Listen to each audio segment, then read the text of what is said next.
हाय, आज मैं आप लोगों से ना राइटिंग के बारे में बात करने आई हूँ।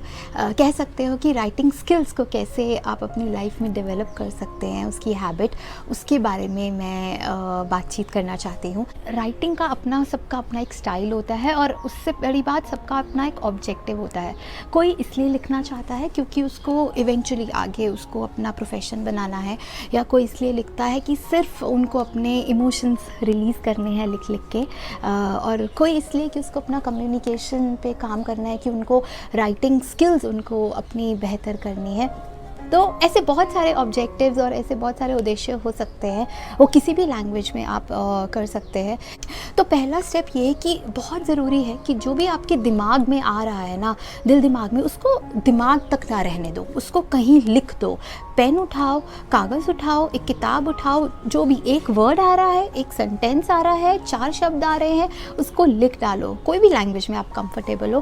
ताकि उस जो आपके दिमाग में है ना, वो अब कागज़ तक पहुंच जाए। तो कहीं मैंने पढ़ा था कि जब आप अपने दिमाग की बातें या दिमाग में एक भी वर्ड कागज़ पर उतार देते हैं तो उससे एक नज़रिया मिल जाता है आपको, उससे एक आपका एक पर्सपेक्टिव मिल जाता है। तो बहुत ज़रूरी है कि वो एक आप लिख दो जो भी आ रहा है फ़िलहाल के लिए, विदाउट थिंकिंग कि लैंग्वेज क्या है, वर्ड्स क्या है, वोकैबुलरी क्या है, बस उस थॉट को लिख दो।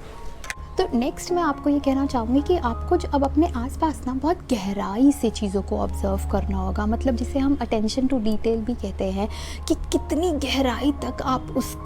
उसको देख सकते हैं, उसको समझ सकते हैं। फॉर एग्ज़ाम्पल, अगर ये आसपास अब आपके ये पत्ता है तो इस पत्ते का कलर क्या है, इसमें ये किस तरह से हिल रहा है। अगर इस पर कोई अगर मधुमक्खी आकर बैठ जाती है तो वो मधुमक्खी किस तरह से इस पत्ते पर आके बैठेगी, और तो वो इतनी छोटी छोटी डिटेल्स भी ना आपको ऑब्ज़र्व करनी होंगी। तो शायद वो आपकी राइटिंग को एक अलग ही नज़रिया और उसको बहुत ही बेहतर बनाने का एक ज़रिया है, जो आपके जो भी ऑब्ज़र्वेशन है आसपास, वो कल को आप अपनी राइटिंग में ला सकते हैं। बट बहुत ज़रूरी है कि आप कितनी गहराई से चीज़ों को ऑब्ज़र्व करते हैं, तो वो एक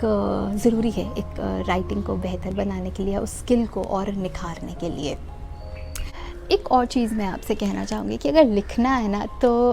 पढ़ना भी पड़ेगा। अब पढ़ना क्या है, that means you have to read books, you have to read a lot of books, because जो आप लिखना चाहते हैं वो किसी चीज़ के बारे में भी लिखना चाहते हैं, आपको उससे पहले किताबें पढ़नी होंगी। वो किसी भी तरीके की किताब हो सकती है जो आपका इंटरेस्ट हो, उससे ना आपकी नॉलेज बहुत बढ़ेगी, और जब नॉलेज बढ़ेगी तो आपके पास और शब्द आएंगे, आपके पास और बहुत सारे नज़रिए आएंगे रीडिंग करने से। तो एक तो आपका अपना खुद का पर्सपेक्टिव होगा, लेकिन जब आप अलग अलग राइटर्स की बुक्स पढ़ेंगे तो आपको और पर्सपेक्टिव्स और नज़रिया समझ आएंगे, जो कहीं ना कहीं आपकी राइटिंग को और बेहतर बनाता है, क्योंकि फिर आप बहुत सारी चीज़ों को समझ के लिखते हैं, सोच के लिखते हैं, उस नॉलेज से लिखते हैं जो आपने किताबों में पढ़ा होगा। तो प्लीज़ प्लीज़ प्लीज़ जितना आप लिखेंगे उतना ही आपको दूसरी किताबें भी पढ़नी पड़ेंगी। So that is very important. एक मेरे वीडियो भी है, reading how to develop the habit of reading, तो वो आप वीडियो देख सकते हैं एंड उसको आप रेफरेंस में ले सकते हैं कि रीडिंग कैसे करनी है अगर आपको रीडिंग की हैबिट नहीं है तो, और वो कैसे ज़रूरी है आपकी लाइफ में। नेक्स्ट जो मैं कहना चाहूँगी वो ये, to start with, to begin with, आपकी जो एवरीडे एक्सपीरियंसेस है ना, वो चाहे आप किसी इंटरेस्टिंग आदमी से आज आपकी बात हुई, या आज आपकी लाइफ में कोई ऐसा सिचुएशन आया, कुछ भी, आप बस अपने एक्सपीरियंसेस लिखना शुरू करेंगे, तब वो बहुत ही क्लियरली आपकी थॉट्स जो आपके पेपर पे होंगी ना, वो फिर बहुत क्लियर होती चली जाएंगी। लेकिन हाँ, उस जो भी एक्सपीरियंसेस लिख रहे होगे उसको कहीं ना कहीं उसके अंदर आपने जो अभी तक रीडिंग से नॉलेज अपनी बढ़ाई है, या आपने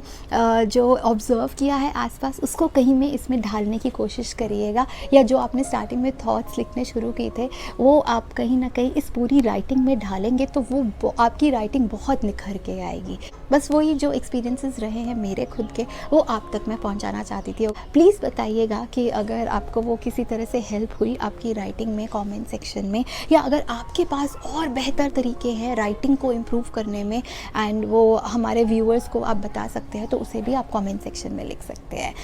सो yes, all the best, bye bye, take care, and मिलते हैं नेक्स्ट वीडियो में एक नए टॉपिक के साथ।